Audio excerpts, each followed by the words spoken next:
విన్నారా? తడిపారు ఏముంటుంది? వెళ్ళలేదా? తడిపారు అంటే ఈ జిల్లాలో వెలివేయడం, అదే నేను చేపిస్తాను. మళ్ళీ ఏమన్నా రౌడీజం చేస్తే, తమాషా చేస్తే వెలివేయడం చేస్తాను. మళ్ళీ జిల్లాలో ఉండడానికి ఉండదు. మళ్ళీ జిల్లాలో ఎప్పుడైనా కనిపిస్తే మళ్ళీ కేసు రిజిస్టర్ అవుతుంది. మళ్ళీ కేసు రిజిస్టర్ అయితే మళ్ళీ జైలు పోవాలి వస్తుంది. సో ఈ రౌడీజం బంద్ చేయాలి. ఇది ఎందుకు మీటింగ్ పెట్టడం జరిగింది అంటే, మళ్ళీ కూడా నిన్న ఇంకొక రౌడీ మళ్ళీ కేసులు జైలు పోయారు. వచ్చిందా న్యూస్ పేపర్లో? చదివేరా? ఇప్పుడు నా దగ్గర యాక్టివ్ ఉన్న వాళ్ళ రౌడీస్ ఎవరెవరు ఉన్నారు, నేను నా ఆఫీస్ నుండి, డిఎస్పీ ఆఫీస్ నుండి మానిటరింగ్ జరుగుతుంది. మీరు ఎక్కడ పోతున్నారు, ఎవరితో కలుస్తున్నారు, ఏం చేస్తున్నారు అన్నీ మనకి తెలుస్తుంది.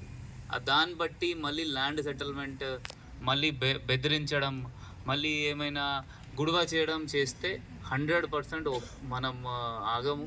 కేసు రిజిస్టర్ చేస్తాము, మళ్ళీ జైలు పంపిస్తాము, మళ్ళీ దాని తర్వాత కన్విక్షన్ తీసుకొస్తాము.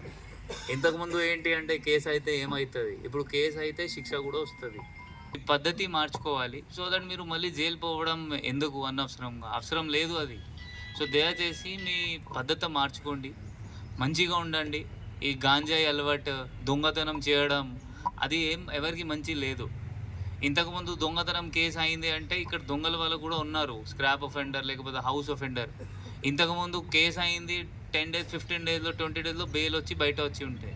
ఇప్పుడు శిక్షలు పడుతున్నారా లేదా? నిన్న మొన్న కూడా ముస్తాబాద్ 3 years పడింది. ఒక చిన్న దొంగకి 3 years శిక్ష పడినాయి ముస్తాబాద్లో. సో మంచిగా పని చేయాలి, మంచిగా ఉండాలి. మంచిగా పని అంటే మీరు బయట చాలా పని ఉంటుంది, చాలా పని దొరుకుతుంది. మీకు ఏమైనా ఇబ్బంది అవుతుంది అంటే మళ్ళీ మనం ఫిబ్రవరి ఎండ్లో మళ్ళీ 1 month తర్వాత మళ్ళీ జాబ్ మేళా పెడతాము. అప్పుడు రండి, అప్పుడు మీకు మేమైనా హెల్ప్ చేస్తాము జాబ్స్లో. బట్ గలీజ్ పని చేయకూడదు. సెటిల్మెంట్స్, పంచాయతీ మీ పని కాదు అది.